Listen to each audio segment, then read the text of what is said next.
Not posting photos on social media is not a habit, it's a psychological preference. Think about it for a second. In a world where people document everything, faces, food, relationships, achievements, some people choose to stay almost invisible. No selfies, no celebrations, no updates. And that choice says more about the mind than people realize. Let me ask you something honestly. When you post a photo, what are you really doing? You might say you're sharing a moment, but psychologically, you're also opening yourself to interpretation. You're allowing others to judge, compare, react, and silently form opinions. Some people are deeply uncomfortable with that exchange, not because they're weak, but because they're aware of what it costs mentally. For these people, identity is not something they want to outsource.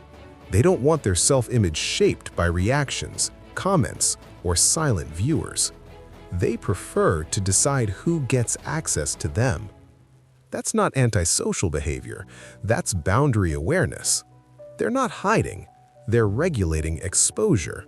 Now notice something interesting. Most people feel pressure to post, even when they don't want to. There's an unspoken fear that if you don't show your life, it's like it doesn't exist. Some people feel that pressure strongly, others barely feel it at all.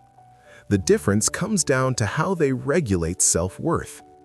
People who post less often rely less on external validation. Their emotional system doesn't need constant feedback to feel stable. When something good happens, they don't feel the urge to announce it. The experience itself is enough. They don't need witnesses to confirm it mattered. This tells us something important.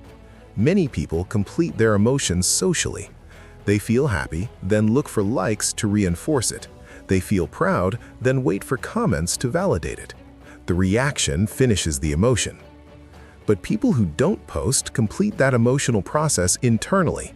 They feel joy without documenting it. They feel pain without performing it.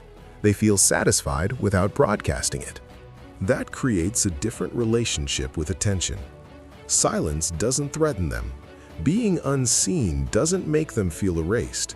They know who they are even when nobody is watching. This is where people get it wrong. Silence online is often mistaken for low confidence, but confidence doesn't always show up loudly. There's a type of confidence that needs to be proven and another that doesn't. The first one seeks visibility. The second one is comfortable without it. Ask yourself this honestly. If nobody reacted to your posts, would you still post them? That question exposes whether you're sharing or negotiating worth. People who stop posting when engagement drops are often using visibility as emotional fuel. People who never posted in the first place already opted out of that system. Social media doesn't just show your life, it changes how you experience it. When you know something will be posted, part of your attention shifts to how it looks, how it will be received, how it will be framed. The moment becomes slightly performative. Some people feel that shift clearly and they don't like it, so they step back. They choose to live moments instead of packaging them. Another pattern shows up here. People who stay quiet online often think internally before expressing externally. They don't externalize every thought or emotion. They don't feel pressure to turn experiences into content. This comes from an internal evaluation system. Instead of asking, "How will this be received?" they ask, "Does this matter to me?" Instead of asking, "Is this impressive?" they ask, "Is this real?" That internal filter makes them selective. They speak less, post less, and reveal less. Not because they have nothing to say, but because not everything needs to be shared. That selectiveness often gets misunderstood as distance, but psychologically, it's regulation. Now let's talk about comparison, because this is where many people quietly suffer. People scroll casually, but their nervous system reacts constantly. They see happier faces, better bodies, more exciting lives. Even when they know it's curated, their brain still compares. Comparison isn't logical, it's emotional. Over time, it trains the mind to feel behind. Some people are very aware of how this affects them. They notice mood changes, attention loss, self-doubt creeping in after scrolling.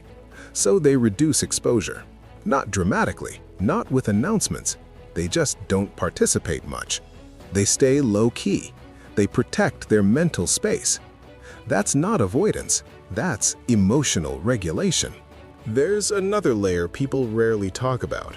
Some people don't post because they don't want to be known by people who don't actually know them. They don't want surface-level familiarity. They don't want distant observers feeling entitled to their story. They prefer being understood by a few rather than recognized by many.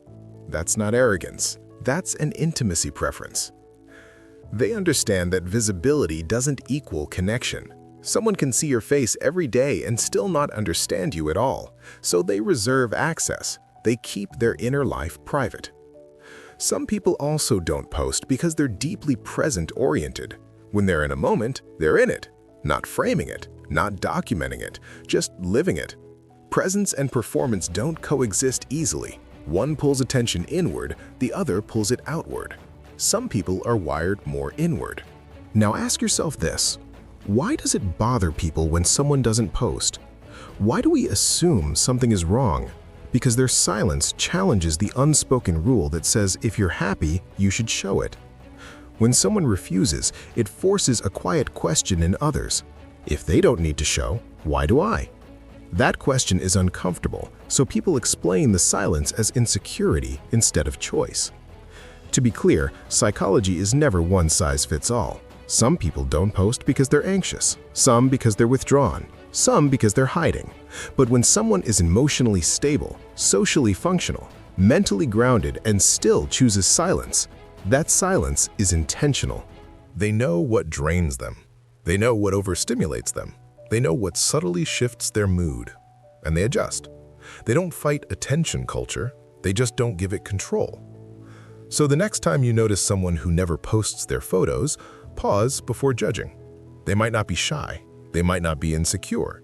They might simply be someone whose identity doesn't depend on being seen. Someone who experiences life without narrating it. Someone who doesn't need an audience to feel real.